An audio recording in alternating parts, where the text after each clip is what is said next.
પ્રતોષાનંદ સ્વામીએ પ્રશ્ન પૂછ્યો છે,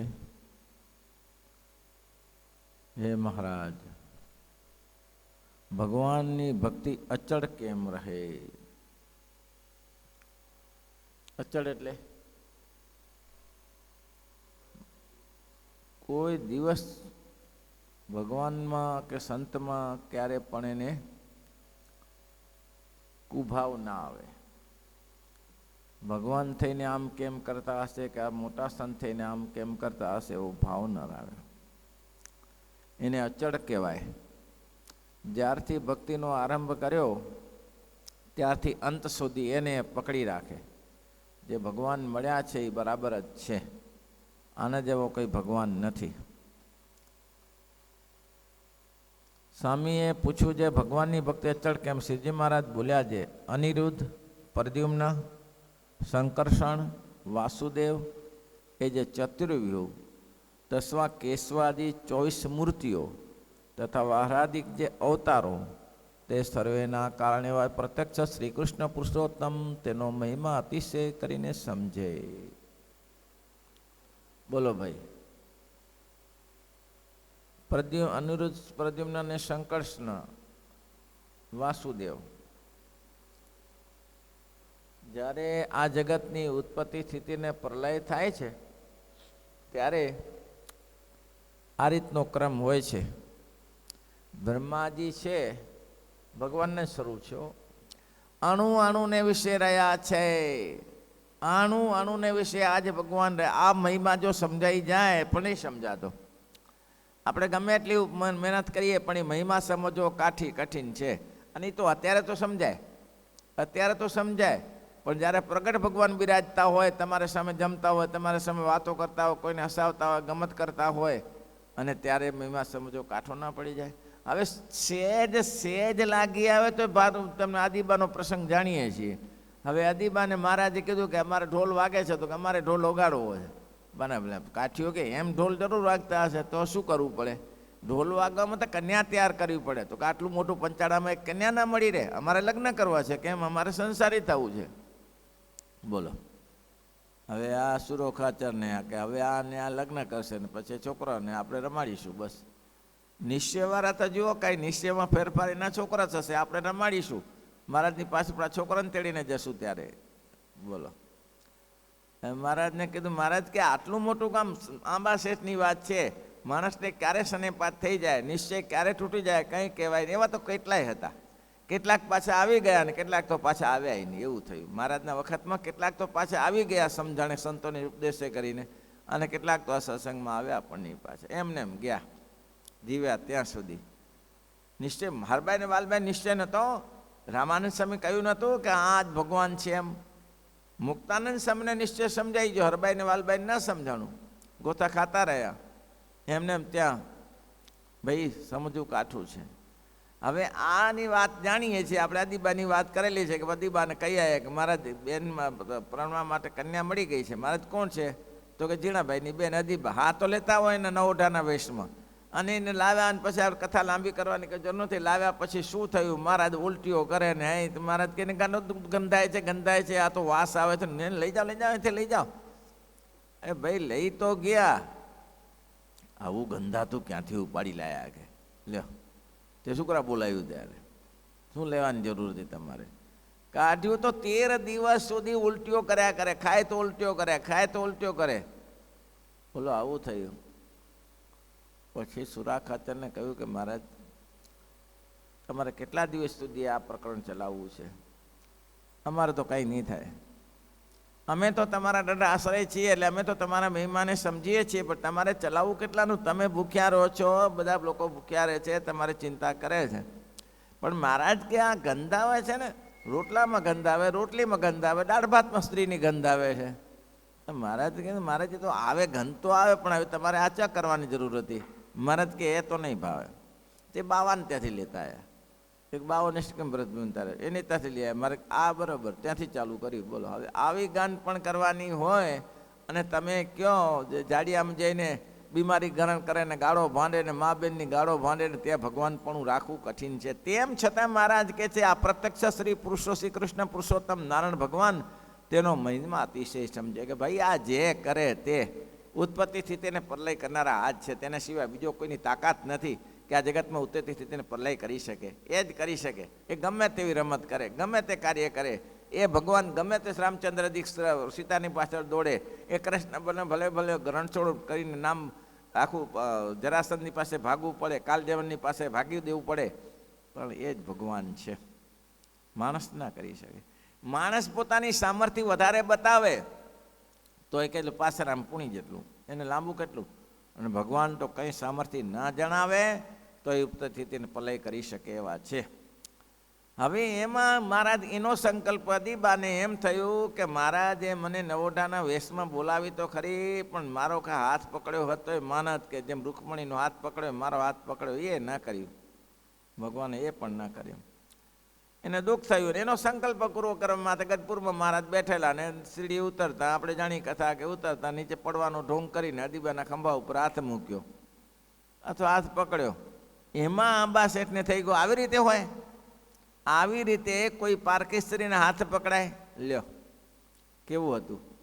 આપ આવી ગયા પાછા. હું મુક્તાનંદ સ્વામી કહે છે, મહારાજ કે મહારાજે પૂછ્યું લો આંબો હતો એ લીમડો થઈ ગયો કે શું? મહારાજ હવે એ આવતા નથી, મારે કે તપાસ કરો. મુક્તાનંદ સ્વામી કીધું કે શેઠ શું થયું? તો કે ના ના હવે મને આમ જરા ટાઈમ નથી મળતો. તો કે પહેલે ધંધો સારો ચાલતો હતો કે અત્યારે ધંધો સારો ચાલે? ના, ધંધો તારો ડીમ થઈ જ જાય. એ ધંધો ભગવાનની ઉપાસના કરીને ચાલે છે. તો પછી ટાઈમ કેમ નથી મળતો? મને હવે શ્રદ્ધા નથી રહી. એટલે કેમ શ્રદ્ધા તૂટી છે? સ્વામી વાત એમ છે કે તમને દુઃખ થશે. સ્વામી કે મને દુઃખ નહીં થાય. તમને દુઃખ થશે આમાંથી, રહેવા દો એને કહેતા. સ્વામી કે મને દુઃખ નહીં થાય, વાત કરો. તો કે પુરુષોત્તમ નારાયણ તમે ભગવાન માનો છો, ભગવાન માનો છો, આવી રીતે કોઈ સ્ત્રીના ખંભા ઉપર હાથ મુકાતો હશે? આ મુકાય? આ રીતે સંતો છે ને જાંગલિક છે, વૈદ્ય છે, એ ઔષધ આપી દે છે, ઔષધ આપીને એનું નિરાકરણ કરી નાખે છે. અચ્છા અચ્છા, તે તમે શું? તો કે શું પત્ની તરીકે અદીબાને સ્વીકારાય? તો ભગવાન શ્રી કૃષ્ણને 16,108 કરવાની ચો જરૂર હતી? એક ના પૂરું થઈ રહે? હે સ્વામી?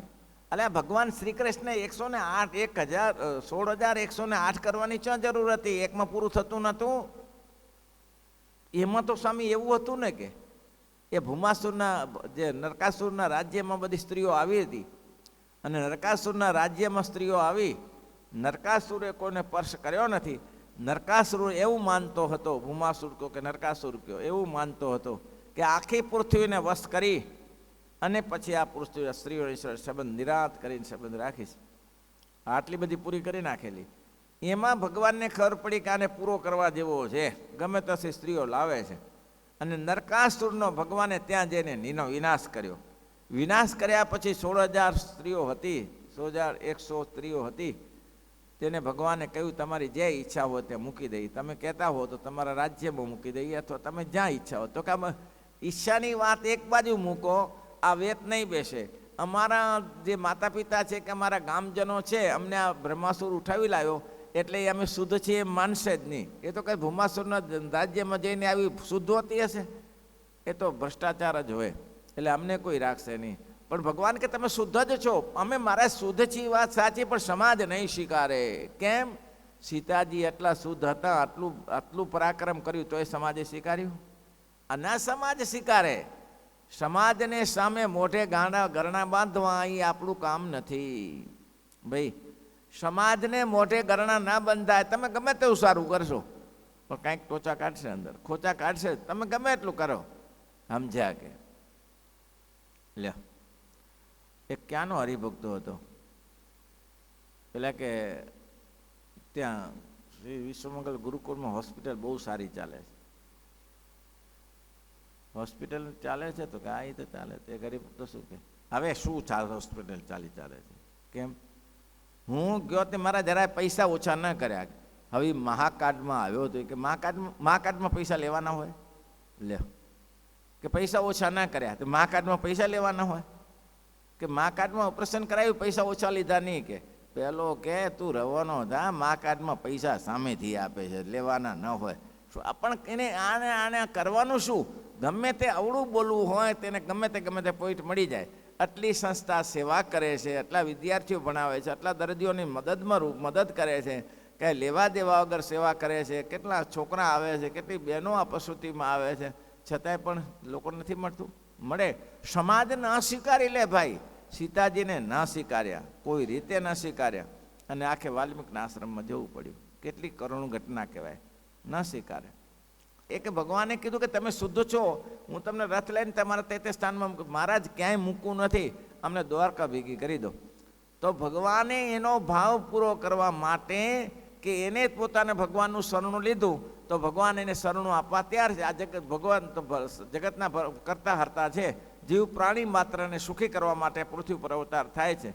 તો ભગવાને એના માટે કર્યું હતું. તો કે એ એના માટે કર્યું હતું, પેલા અંબાસુર કે એ તો એના માટે કર્યું હતું.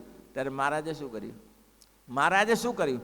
એ શ્રી કૃષ્ણ ભગવાને એને ગોપીઓની શ્રદ્ધા માટે કર્યું હતું. તો શ્રીજી મહારાજે શું કર્યું એ તો ખબર નહીં. એટલે તમને ખબર ન હોય, આ જે પંચાડામાં મહારાજે 13 દિવસ સુધી ખાધું નહીં ને આ સ્ત્રીને લાવ્યા એનો સંકલ્પ પૂરો કરવા માટે આ કામ કર્યું હતું. તમે ક્યાં આમાં ભૂલા પડીને નીચે પડશો? બસ સમજાઈ ગયું. આવી ગયા મહારાજ પાસે, પગે લાગ્યા, દંડવટ કર્યા. મહારાજ કે આંબા શેઠ આવ્યા. મહારાજ કે બહુ સરસ મહારાજ, મેં ભૂલ કરી, તમારામાં સંશય કર્યો, કંઈ વાંધો નહીં. પછી મહારાજે કીધું અમારા આશીર્વાદ છે, અમે કંઈ તમારી શું વિચારતા નથી. મહારાજ હવે તમે મને સ્વીકાર્યો તો કહેવાય કે 500 પરમહંસ સહિત મારે ઘરે આવો અને દૂધપાકને માલપુઆ કરીને જમાડો અને મારે પધરામણી કરો. હવે આ સ્વામિનારાયણ ભગવાનના દિવસો છેલ્લા હતા. પણ મહારાજ કરુણાનિધિ છે. મહારાજ ક્યાંય જતા નહોતા, અક્ષરરોડી છોડીને ક્યાંય જતા નહોતા, ત્યાં ને ત્યાં રહેતા હતા. અલિયો ખાતર ના સમજી શક્યો અને આંબા શેઠ સમજી ગયા અને મહારાજ 500 પરમહંસ સહિત તેને ઘરે ગયા, દૂધપાકને માલપુઆ બનાવ્યા. અને આંબા શેઠે કહ્યું કે મહારાજ મને ન્યાલ કરી દીધો, આજથી હું તમારું ન્યાલકરણ નામથી મારા જપીશ એમ. એટલે મહારાજ કે એમાં એવું છે કે મોટા પુરુષ, મોટા જેની શક્તિ છે તેને દોષ લાગતો નથી, કારણ કે એ સમજીને કામ કરતા, તમારા સમજણ વગર નહીં. એટલે આગળ ગુણાતીતાન સમય કાલની વાતમાં કીધું હતું ને, મોટા કરે છે એ તમને ખબર નહીં પડતી શેના માટે કરે છે, ભવિષ્ય જાણીને કરે છે. તમે તો આજની રીતેને કરો છો એટલે તમને શું ખબર પડે? એવું છે તારે. એટલે મહારાજે સ્વામીને પ્રશ્ન, પ્રતોષાનંદ સ્વામીને કહ્યું કે એનો મહિમા કેવી રીતે જાણવો? હવે એ મહિમાની વાતો તો આપણે 17 વાર જાણી ગયા છીએ. એવી રીતે સર્વે મુનિના પ્રશ્નનો ઉત્તર કરીને પછી શ્રીજી મહારાજ સર્વેને પૂછતા હવા છે. કામ, ક્રોધ અને લોભ આ 3 નરકના દ્વાર છે. કામ, ક્રોધ અને લોભ આ નરકના દ્વાર છે. એમાં સંતોને પૂછ્યું કે સંતો જેમાંથી એક જે કોઈમાંથી વિશેષ જીત્યા હો, જેને કામમાં આસક્તિ ન હોય, જેને લોભમાં આસક્તિ ન હોય, કામ, ક્રોધ, અને જેને ક્રોધ ના થતો હોય, જેને અતિશય જીત્યા હોય બોલો. અને સ્વામિનારાયણ ભગવાનને સંતોએ ખાલસપણે કહ્યું કે મહારાજ મને આ વિષયમાં આસક્તિ નથી. મને આ વિષયમાં શ્રીજી મહારાજ બહુ રાજી થયા અને એમાંથી મહારાજે 4 સંતોને ચરણારવિંદ છાતીમાં આપ્યા, હાર પહેરાવી ને મોટા કર્યા. પહેલાં કેટલા આપણી આદરજમાં મોટા કર્યા હતા. કેટલાને મોટા કર્યા હતા? પૂર્ણાનંદ સ્વામી આદરજમાં કયા મોટા કર્યા હતા? આદરજમાં 4 સદગુરુઓ સ્થાપ્યા. કયા સ્થાપ્યા? મહાનુભાવન સ્વામી તમે નામ આવ્યું, પછી મુક્તાનંદ સ્વામી. મહાનુભાવન યાદ રાખજો, મુક્તાનંદ સ્વામી, મહાનુભાવન ભાઈ બોલ મિલન. બ્રહ્માનંદ સ્વામી સંત થયા હતા, ગોપાળાનંદ સ્વામી સાધુ નહોતા ત્યારે, અને શામળિયા ચૈતન્યાનંદ સ્વામી. આ 4 સદગુરુઓની સ્થાપના કરી. બ્રહ્માનંદ સ્વામી સંત થઈ ગયા હતા. એટલે મહાનુભાવાનંદ સ્વામી, મુક્તાનંદ સ્વામી, મહાનુભાવન સ્વામી, મુક્તાનંદ સ્વામી અને બ્રહ્માનંદ સ્વામી ને શામળિયા ચૈતન્યાનંદ સ્વામી. એટલે શ્રીજી મહારાજ અહીંયા મહારાજે ઉલ્લેખ કર્યો કે પહેલે જે મોટા સંતો કર્યા છે એની હારે આ 4 સંતોને રાખજો. કયા 4 સંતો બોલો? 4 સંતો કયા? સ્વામી આદિક જે મોટેરા છે તેના ભેળા 4 ને રાખજો. એક તો આત્માનંદ સ્વામી, યાદ રાખજો. ન યાદ રાખજો જે આવ્યો તે કોણ છે? જેને જે અતિશય દ્રઢતા હોય તે બોલા. મુનિના વાચન સાંભળીને શ્રીજી મહારાજ રાજી થયા. અને આત્માનંદ સ્વામી, જોગાનંદ સ્વામી, ભગવદાનંદ સ્વામી અને શિવાનંદ સ્વામી, આ 4ને ભગવાને પ્રધાન આપ્યા. આનું અપમાન થવા ન દેજો. શ્રીજી મહારાજ પણ સંતોનું જાળવતા હતા. મહારાજે સંતોને કહેતા ઘણીવાર, સંતો તમારે ઉપમા કોની અપાય? આ જગતમાં તમને કોઈની ઉપમા ના આપી શકાય. કોણ છે અત્યારે આ ધનિશ્રીના ત્યાગી થઈને ભગવાનનું ભજન કરનારા, મંદિરમાં બેસી રહે, ગ્રસ્તાશ્રમની ધૂન ચાલુ કરવી હોય ને, 24 કલાકની ધૂન હોય ને, તો 2 ચક્કર બારે મારી આવે, 5-10-10ની મંડળ બાંધે ને ચક્કર મારી આવે, ઘરે જી આવે, ફરી આવે. તો સાધુ ક્યાં જાય? અને એટલા જ માટે મહારાજે કીધું કે નાના નાના જગ્યાએ ખોબા જેવા મંદિર ના બાંધતા, સાધુઓ હેરાન થશે, ઘરે પહોંચી જશે. કેમ? મંદિરો એવા બાંધો કે બાગ બગીચા થઈ શકે, ફૂલ ઝાડ થઈ શકે, ફળ ઝાડ થઈ શકે, સંતો ફરવા જાય, ફૂલ લાવે, ફળ લાવે ઠાકોરજી માટે, થોડી ખેતી કરે, આ બધું હોવું જોઈએ. સંતોને માટે કેમ? તો કે ટાઈમ પસાર કરવો. ટાઈમ કેવી રીતે પસાર કરે? સ્વામિનારાયણ ભગવાન કોઈ જગ્યાએ જતા ત્યારે એ પણ ટાઈમ બગાડતા નહોતા, સુઈ નહોતા જતા. એ તરત જ કે ચાલો ગામમાં ફરી આવી. ત્યારે કેમ? સમય મહારાજે વ્યતીત કરતા કીધો. આત્માનંદ સ્વામી, જોગાનંદ સ્વામી, ભગવદાનંદ સ્વામી, કીડી સખી ભગવાન દાદા અલગ હતા. ઓ પાછા કીડી સખી ભગવદાનંદ જે હાલ્યા ગયા એ અલગ હતા. આ ભગવદાનંદ વિદ્વાન સંત હતા.